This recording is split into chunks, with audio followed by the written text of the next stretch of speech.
మిత్రులారా నమస్కారం. ఇది ఘనజీవామృతం. దీంట్లో మనం వేపపిండి, ఆముదం పిండి కలిపాం. మనం ఆకుమడి చల్లుకుని దాదాపుగా ఒక వారం దాటిపోయింది. సాధారణంగా అందరు రైతులు ఈ మధ్య రసాయనాల మీదే ఆధారపడుతున్నారు.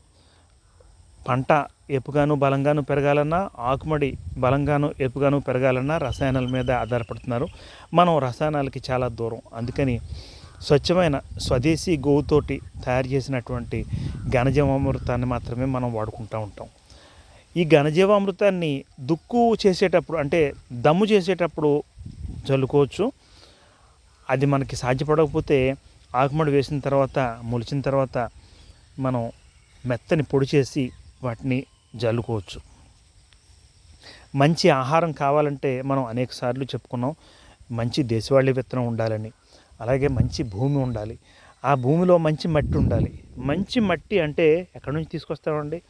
అది మనకి ఆవు కడుపులోనే ఉంది. అనేక మంది శాస్త్రవేత్తలు నిర్వివాదంగా గోమయం అంటే ఆవు పేడ అత్యుత్తమమైనటువంటి మట్టి అని చెప్తున్నారు.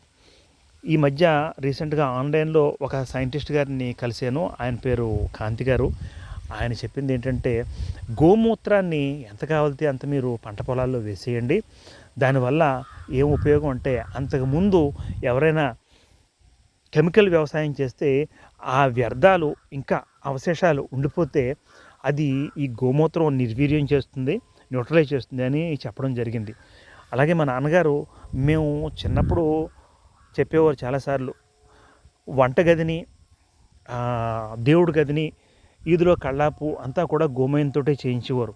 అప్పుడు చెప్తూ ఉండేవారు, ఈ గోమయం ఎంత ఉత్తమమైందంటే పాషాణాన్ని కూడా అది విరిచేసి కరిగించి న్యూట్రలైజ్ చేస్తుందని చెప్పేవారు. అంటే గోమయానికి ఉన్న శక్తి అంతా ఇంత కాదు. ఇక్కడ పాషాణం అనే విషయాన్ని మనం తెలుసుకోవాలి. ఇది చాలా భయంకరమైనటువంటి విషయం అండి. ఆయుర్వేద వైద్యులకి తెలుసు.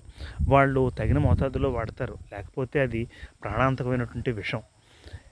ఇటువంటి ముఖ్యమైనటువంటి విషయాలు నలుగురికి చేరవేసేటువంటి బాధ్యత మీరు తీసుకోవాలని మేము ఆకాంక్షిస్తున్నాం. నమస్కారం. ధన్యవాదాలు.